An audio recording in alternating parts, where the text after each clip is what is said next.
BJP अनुसूचित जनजाति मोर्चा की बैठक हुई है। बीजेपी के प्रदेश कार्यालय कुशाभाऊ ठाकरे परिसर में ये बैठक चल रही थी। सीएम विष्णुदेव साय और प्रदेश अध्यक्ष किरण देव के अध्यक्षता में ये बैठक हुई है। मंत्री रामविचार नेताम भी इस बैठक में मौजूद रहे। लोकसभा की रणनीति और मोदी की गारंटी पर चर्चा हुई है इस बड़ी बैठक में।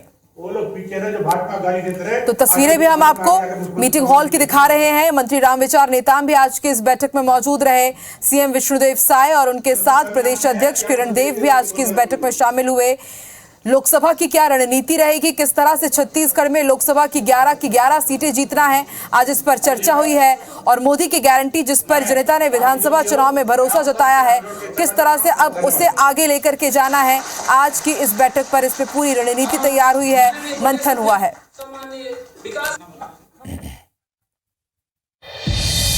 रायपुर में भाजपा अनुसूचित जनजाति मोर्चा की बैठक में विभिन्न कार्य योजनाओं पर चर्चा हुई। चुनाव नतीजों के बाद पहली बैठक में कई फैसले लिए गए।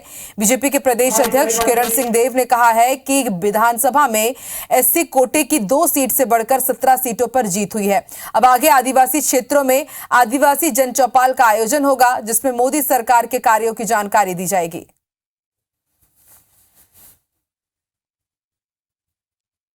हमारे साथ भारतीय जनता पार्टी के प्रदेश अध्यक्ष किरण सिंह देव यहाँ पर मौजूद हैं। आज 2 महत्वपूर्ण बैठक हुई। एक भारतीय जनता पार्टी एसटी मोर्चा के पदाधिकारियों की बैठक हुई, कार्य समिति की बैठक हुई, और उसके अलावा भारतीय जनता पार्टी के विधानसभा चुनाव में जो प्रत्याशी हारे हुए थे उनकी भी बैठक हुई। तो इन बैठकों में क्या हुआ? आज हारे हुए प्रत्याशियों की भी बैठक हुई है।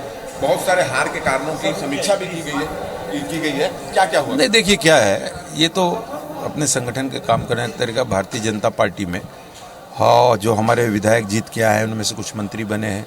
भारतीय जनता पार्टी के वे सारे प्रत्याशी जो विशेष परिस्थितियों में, किसी अलग अलग परिस्थितियां हर चुनाव की अलग अलग क्षेत्र की होती है, किन कारणों से कैसे हुआ, इन सब पर विषय विस्तार से और आगे पार्टी के कार्यक्रमों से, योजनाओं से सबको जुड़ के आने वाले लोकसभा और आगामी कार्यक्रमों में भारतीय जनता पार्टी के और सभी बड़े वरिष्ठ दायित्ववान भी हैं, उसमें कुछ नए हैं, तो उन लोग कार्यक्रमों को लेकर और विभिन्न विषयों पर चर्चा हुई। आज हमारे साथ अनुसूचित जाति मोर्चा के प्रदेश अध्यक्ष जो हैं विकास मरकान, वो भी यहाँ पर मौजूद है। आज बैठक हुई थी। बैठक में अनुसूचित जाति मतलब एसटी मोर्चा के पदाधिकारियों की क्या जिम्मेदारी दी गई, पिछले कार्यों की समीक्षा भी हुई थी। आने वाले दिनों में मोर्चा लोकसभा की 11 से 11 सीटें जीते, उसके लिए क्या आप करने वाले?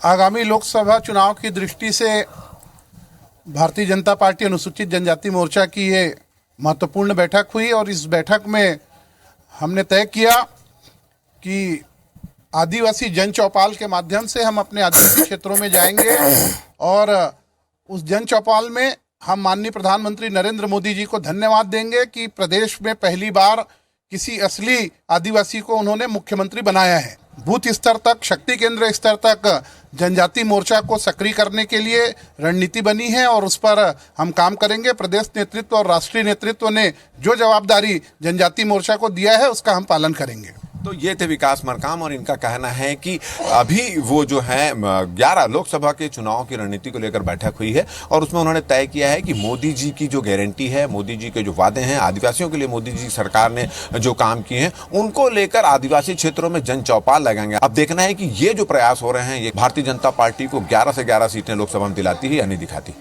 कैमरामैन नजीर खान के साथ राजेश मिश्रा, IBC 24 रायपुर।